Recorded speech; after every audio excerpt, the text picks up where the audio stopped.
Queridos irmãos e irmãs, boa noite a todos. Sejam todos e todas bem-vindos e bem-vindas a mais uma meditação da Palavra de Deus. Hoje é 16 de março de 2022.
Vamos iniciar invocando o Divino Espírito Santo, para que seja Ele quem nos oriente, quem nos ilumine, quem nos acompanhe nesta meditação.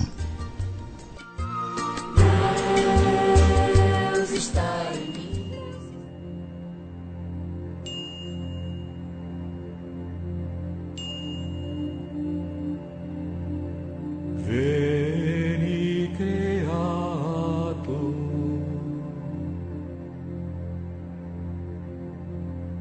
Veni Creator,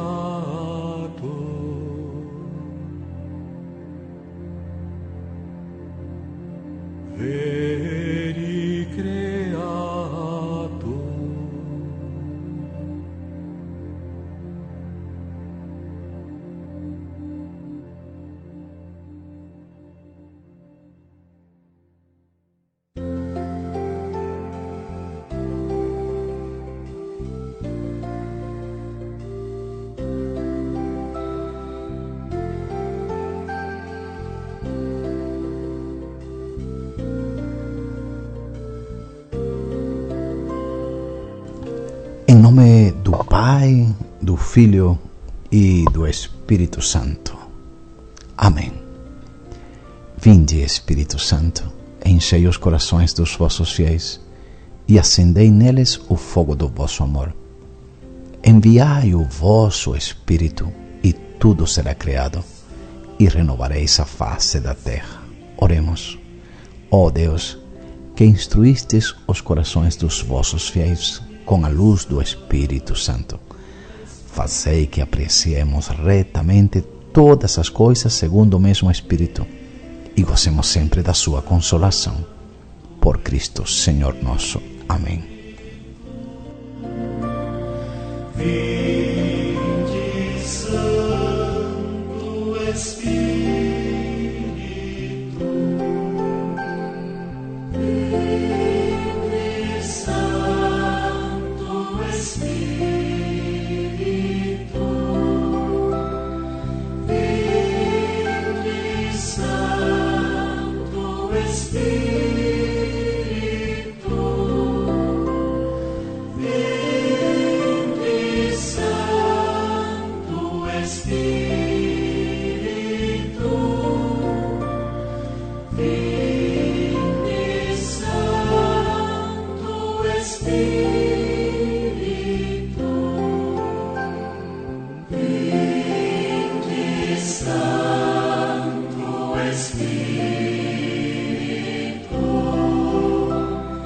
Vinde Santo. O Evangelho que vamos meditar agora é o Evangelho de hoje, dia 16 de março, da segunda semana da Quaresma. Mateus, capítulo 20, versículos 17 ao 28. Santo Espírito,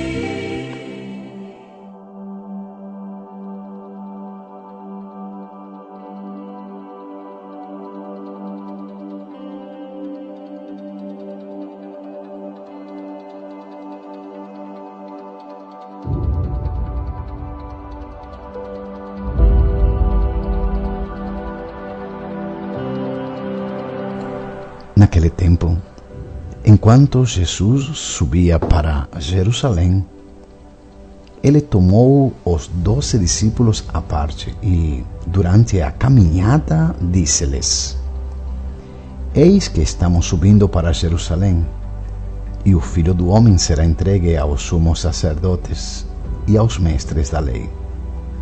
Eles o condenarão à morte e o entregarão aos pagãos para zombarem dele, para flagelá-lo e crucificá-lo. Mas no terceiro dia ressuscitará.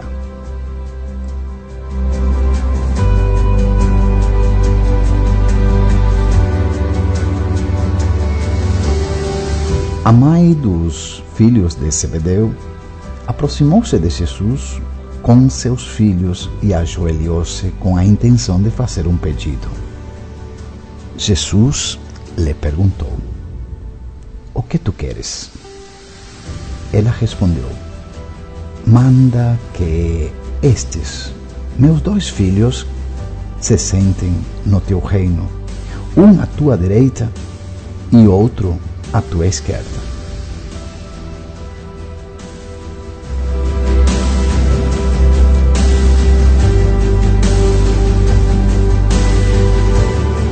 Jesus então respondeu-lhes: Não sabeis o que estáis pedindo. Por acaso podeis beber o cálice que eu vou beber? Eles responderam: Podemos. Então Jesus lhes disse: De fato, vós bebereis do meu cálice, mas não depende de mim conceder o lugar à minha direita ou à minha esquerda. Meu Pai é quem dará esses lugares àqueles para os quais Ele os preparou.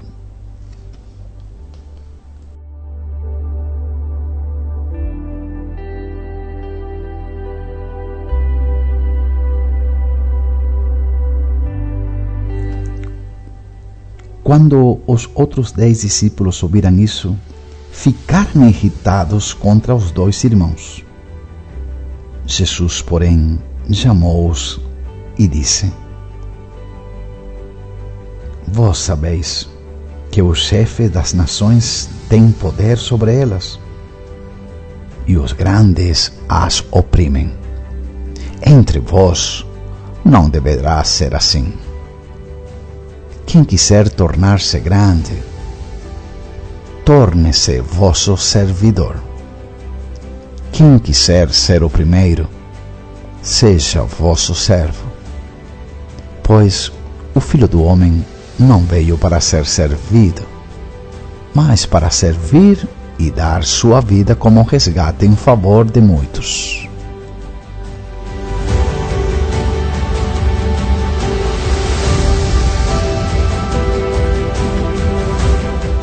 Palavra de vida, palavra que liberta, palavra da salvação.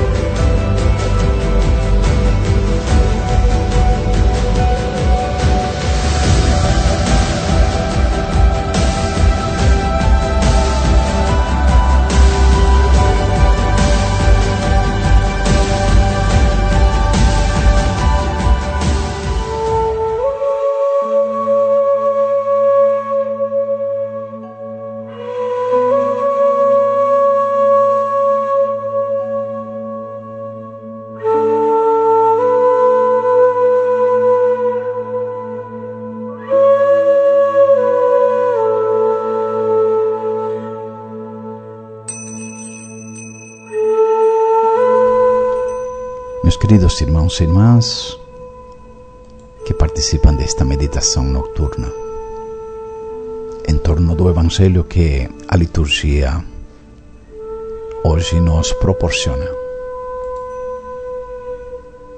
Disse Jesus: Vós sabeis que o chefe das nações tem poder sobre elas e os grandes as oprimem. entre vós não deverá ser assim. Quem quiser tornar-se grande, torne-se vosso servidor. Quem quiser ser o primeiro, seja vosso servo. Estas palavras, ditas por Jesus, o Senhor, é para qualquer cristão, em qualquer lugar, em qualquer tempo, em qualquer nação. Jesus, neste Evangelho, anuncia a paixão, a sua paixão, a sua morte, a sua ressurreição.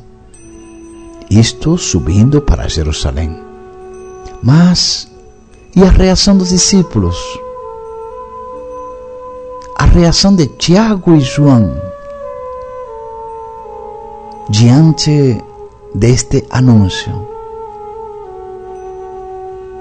Em primeiro lugar, notamos que Jesus não somente anuncia a sua morte, mas também a sua ressurreição. A vida em sintonia com a vontade de Deus não termina na cruz, e sim na ressurreição, na sua glorificação. Deus aprova com a glorificação todos aqueles que passarem por provações na vivência da vontade de Deus. Se você, meu irmão, minha irmã, está sofrendo provações, não fique aflito. Eu sei que dói, mas se essas provações são pela vivência da vontade de Deus, tenha certeza que você terá a glorificação. Devemos encarar as cruzes da família, as cruzes do trabalho, as cruzes das comunidades cristãs, como consequência da vida vivida de acordo com os valores vividos por Cristo. Este encarar as cruzes é um sinal de nosso amor a Deus. E a ressurreição é o amor que Deus nos mostra por tudo isto. A ressurreição não é um acontecimento teu, meu, nosso, não. A ressurreição é um acontecimento de Deus.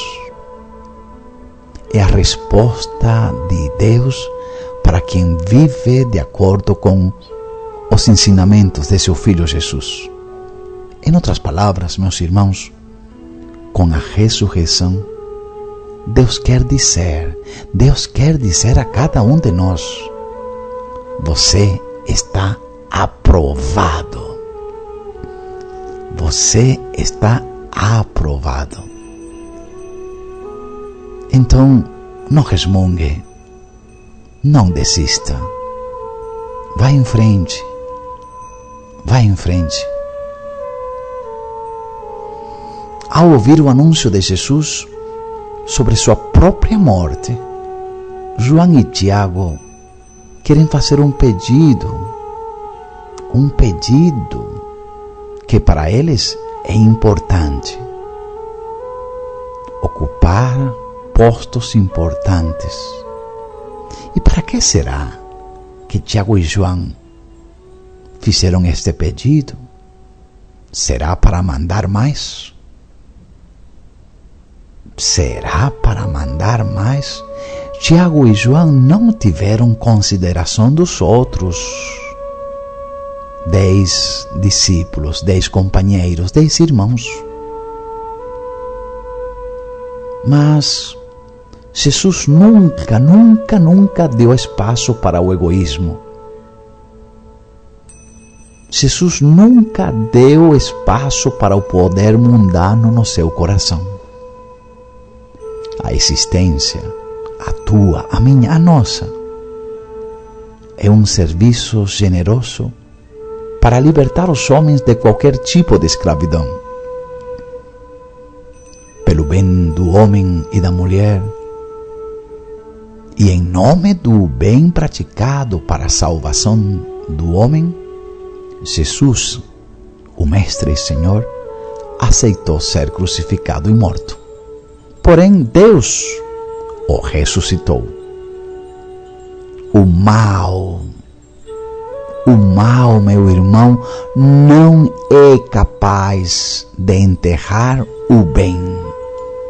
Por muito mal que exista no mundo, esse mal que existe no mundo nunca, jamais será capaz de enterrar o bem. O ódio não é capaz de eliminar o amor. O ódio não é capaz de matar o amor, porque Deus é amor. Por isso, meus irmãos, o bem, a bondade, é um investimento que nunca falha, sabem? Porque tudo isto tem característica divina. Tudo que é divino não conhece a morte. Jesus nunca deu espaço para o egoísmo e para o poder mundano no seu coração. Pense isto. Sua existência é um serviço generoso para libertar os homens de qualquer tipo de escravidão. De qualquer tipo de escravidão. Contrastando com Jesus, é a atitude dos filhos de Zebedeu, João e Tiago, ambiciosos, minha Nossa Senhora, ambiciosos sem limites. Eles querem garantir um lugar de destaque no reino do Messias. Para quê? Para receberem honrarias e serem servidos. Quem é ambicioso vive inquieto. A ambição em si mesma, ela não é negativa. Não é negativa a ambição em si. Dentro do seu limite, a ambição pode servir de ânimo, de estímulo, de provocação para nobres ações, sabem? E para melhorar as condições de humildade. A ambição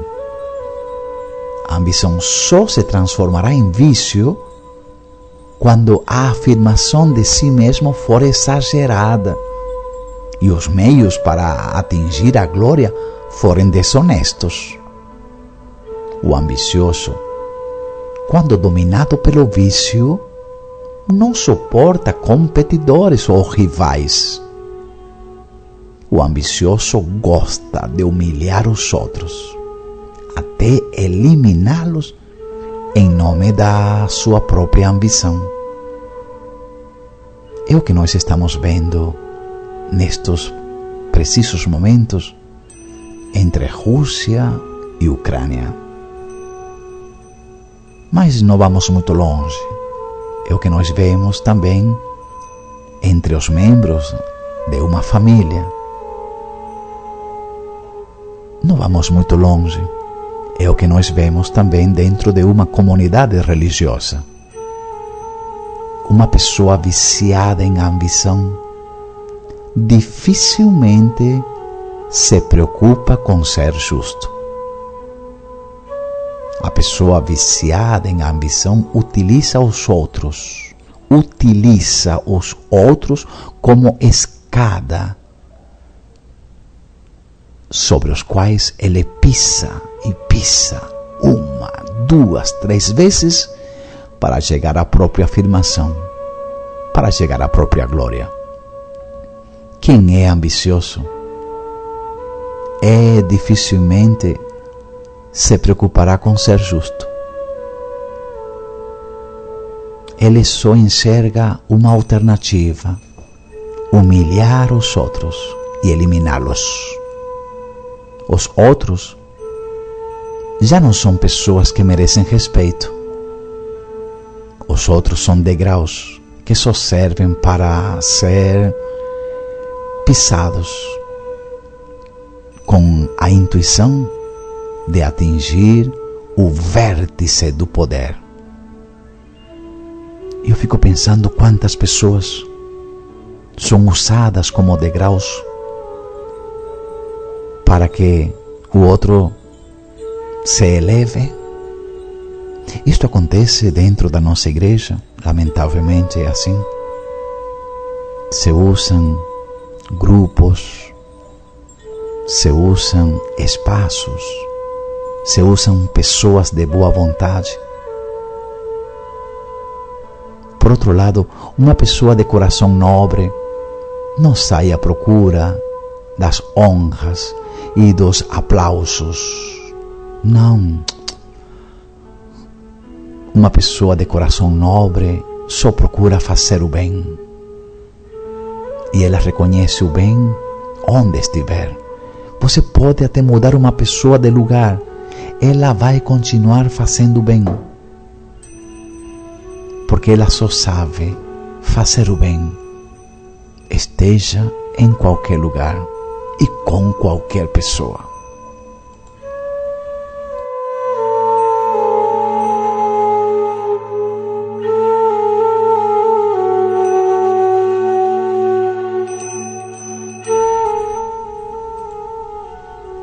Na cabeça dos filhos de Zebedeu tem apenas ideias de grandeza, postos a serviço do próprio egoísmo.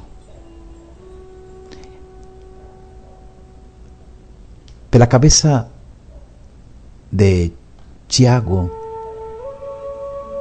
e João,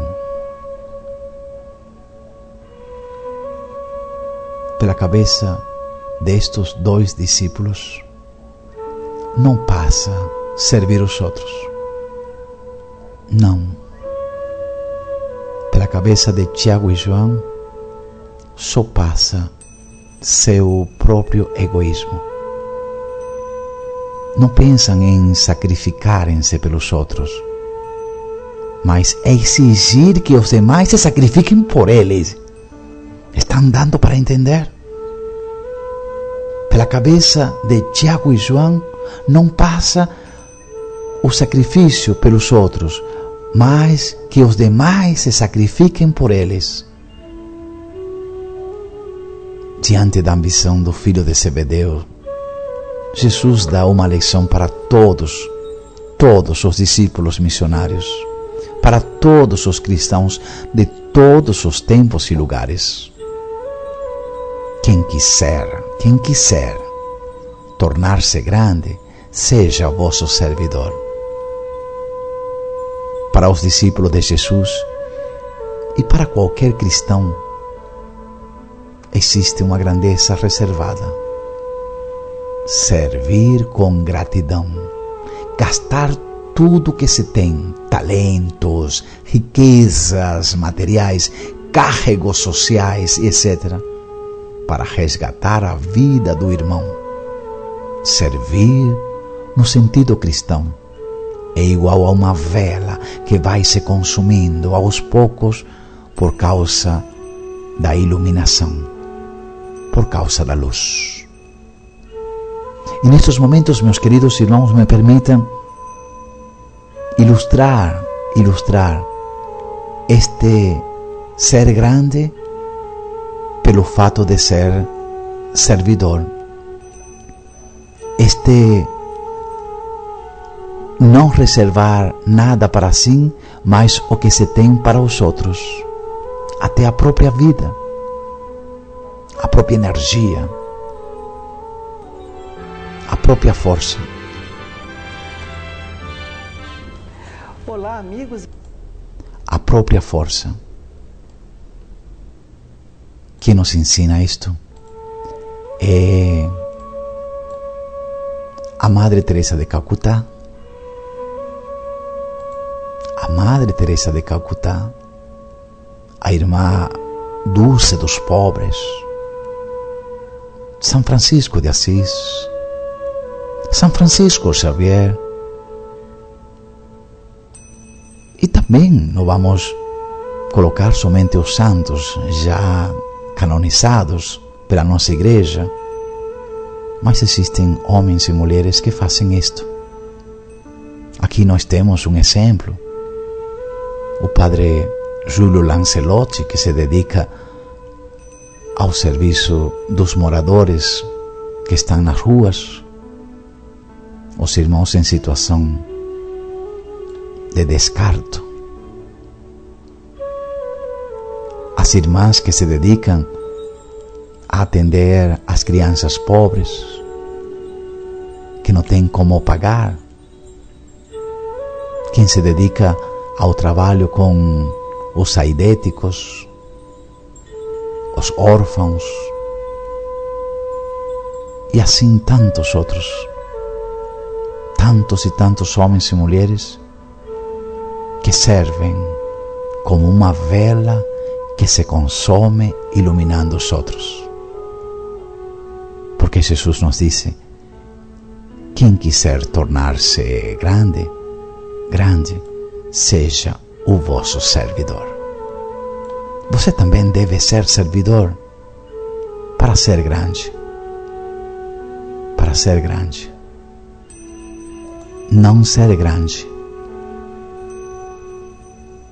pisando na vida dos irmãos. E atrás destas palavras, Jesus quer nos alertar que existe um grande risco de transformar nossa missão, de transformar nossos trabalhos pastorais, de transformar nossa liderança na comunidade cristã, na igreja, num exercício de poder e de ambição. Daí sairá a frase: quem manda aqui sou eu. Quantas vezes você já ouviu isto? Quem manda aqui sou eu. Aqui se faz o que eu quero. Esse tipo de frase, na Igreja de Cristo, é uma expressão de um conceito, de uma eclesiologia totalmente fora daquilo que Jesus quer. Disse Jesus: quanto a vós, nunca vos deixeis chamar de mestre, pois um só é vosso mestre, e todos vós sois irmãos. A comunidade, a paróquia, a igreja cristã é uma comunidade de irmãos, sabem? De irmãos. Ninguém mais, ninguém menos. E como irmãos, um deve se preocupar com o outro. Um deve cuidar do outro. Todos na comunidade de irmãos se protegem. Ninguém abre mão de ninguém. Trata-se de uma família onde ninguém é superior ao outro. É assim que devem viver as comunidades religiosas. E, consequentemente, a comunidade religiosa, a autoridade e a responsabilidade, inclusive a fraternidade, devem ser sinônimo de serviço. Na comunidade dos que seguem os ensinamentos de Cristo, não tem cabimento para o domínio, para o autoritarismo, para a ambição sem limite, para a vontade de poder, para, como falamos ontem, o exibicionismo. Não. Sou eu quem mando aqui. E eu quero que vocês estejam ao meu serviço. Não. Se alguém tiver alguma ambição na comunidade religiosa, é porque está querendo tirar alguma vantagem pessoal, em vez de pensar no bem comum. Aquele que serve os outros, em função do bem dos outros, é grande no reino de Deus. Porque, meus queridos, se Deus é o bem absoluto, logo aquele que pratica o bem é de Deus. E tem algo de Deus nele. E por isso está com Deus. ou está ao lado de Deus? Está ao lado de Deus. Que lugar você mais quer? Não existe lugar mais importante do que estar ao lado de Deus. E este lugar, todos nós o ocuparemos se nos dedicamos para servir os outros, de forma desinteressada, honesta, de forma amorosa, atenciosa.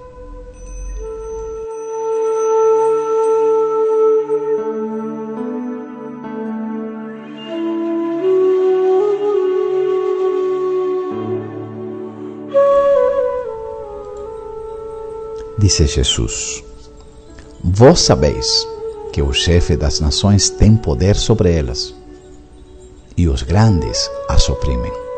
Entre vós não deverá ser assim. Não deverá ser assim. A referência ao chefe das nações não pode menos que ser interpretada como referência ao Império Romano. Porém, o que interessa é o contraste.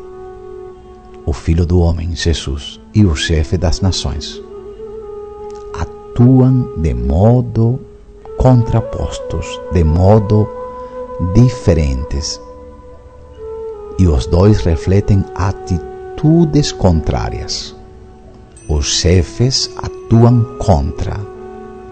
E é um exercício de poder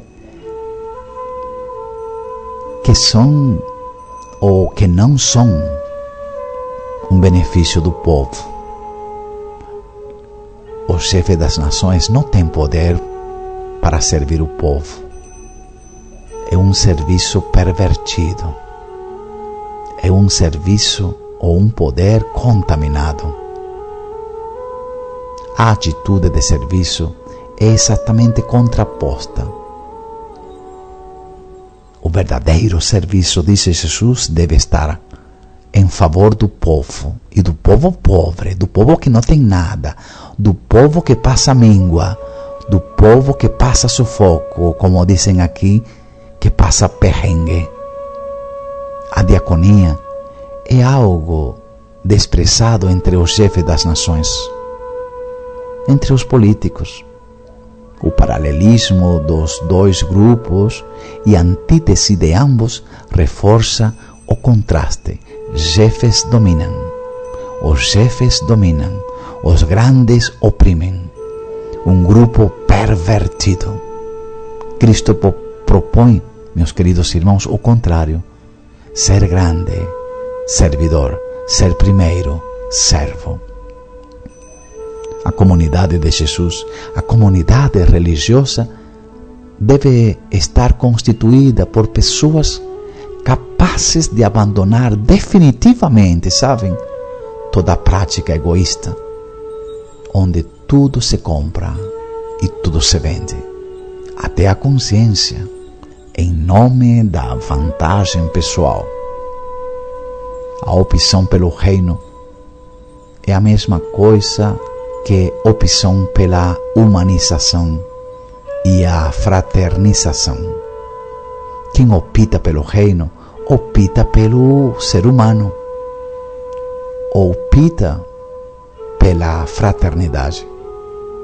E tudo isto requer o abandono de todo tipo de ambição e de poder, para deixar o poder da graça que salva operar em nossas vidas, operar na nossa convivência. Assim todos nós seremos o sacramento de Deus neste mundo. Enquanto Jesus subia para Jerusalém, ele toma os 12 discípulos à parte. A Quaresma é também uma subida para Jerusalém. A Quaresma é um caminho para a cruz. Nossa vida deve ser subida, diária, contínua até Deus. Podemos fazer até algumas paradas, Se você está cansado, para. Mas jamais você pode desistir. A parada não pode ser uma paralisia. Em cada Eucaristia que celebramos, todos nós comungamos o corpo de Cristo. E, ao comungar o corpo do Senhor, estamos querendo proclamar a todos que queremos servir e praticar o bem, que queremos viver como Cristo viveu, que queremos mergulhar no amor sem limite de Jesus. Sem a sintonia com a vida de Cristo, a Eucaristia que celebramos supostamente carecerá de sentido. A vida é dada a nós e nós a merecemos doando-a. Que nossa vida seja simples, que nossa vida seja sempre humilde, que nossa vida seja uma vida servidora e servindo com alegria, não resmungando. Você pode dizer e se perguntar: o que é vida? O que é viver? Viver não é simplesmente uma série de dias que vão passando, dia tras dia, meses e meses, anos e anos. A nossa vida é que todos os dias nós recebemos e colocamos em prática o dom de Deus. Não somente para nós, mas sobretudo um dom de Deus para os demais. Você vive para os outros. E eu quero te dizer alguma coisa. Você já reparou que estávamos na pandemia? Você reparou tanta aflição das pessoas confinadas? Elas não estavam mortas, mas só que estavam fechadas. E houve desespero, muito desespero. Mas por quê? Porque a vida não é para ser vivida fechada. A vida não é vivida para si. A vida é vivida para os outros. Para os outros. Aproveitemos, meus irmãos, cada dia da tua, da minha, da nossa. Cada dia da nossa vida para o bem. O bem não só de alguns, mas o bem de todos. E quero te dizer, e com isto finalizo, quando você vive para o bem de todos, você vive feliz e partilha felicidade.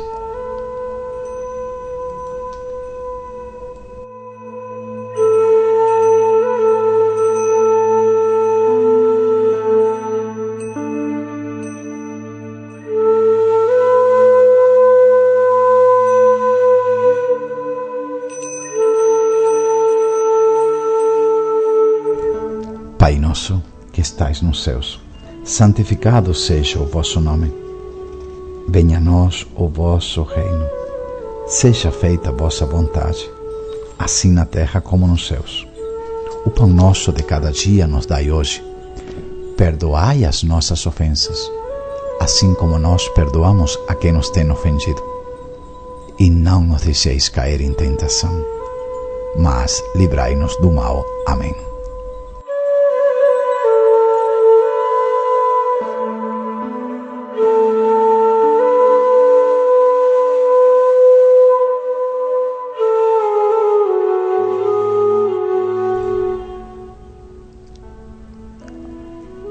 Não nos abandones jamais, Senhor meu Deus.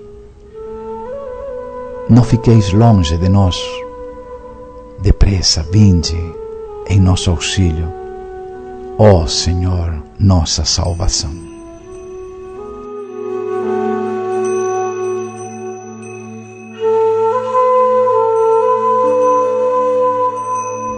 Oremos. Ó Deus, conservai constantemente vossa família na prática das boas obras e, assim como nos confortais agora com vossos auxílios, conduzi-nos aos bens eternos. Por Cristo nosso Senhor, vosso Filho, na unidade do Espírito Santo. Amém.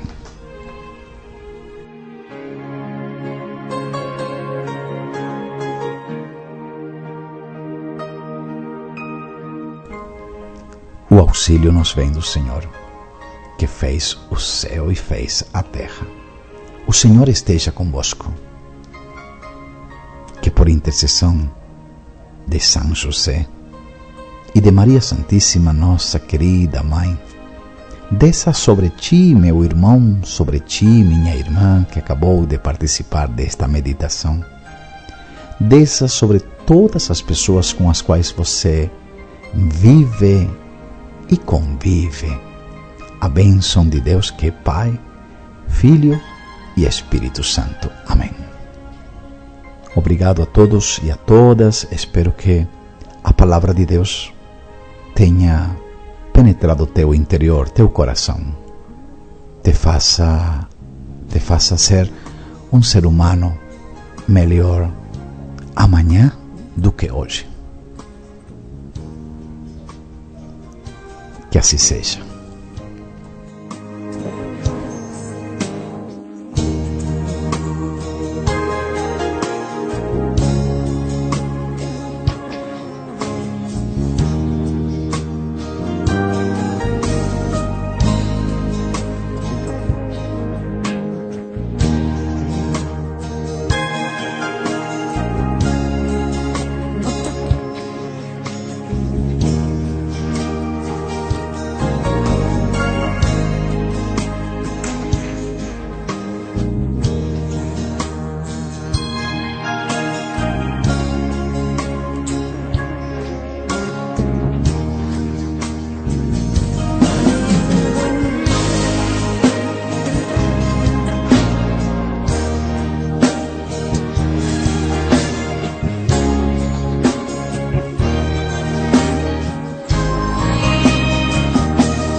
E assim, meus queridos irmãos e irmãs, chegamos no final da nossa meditação.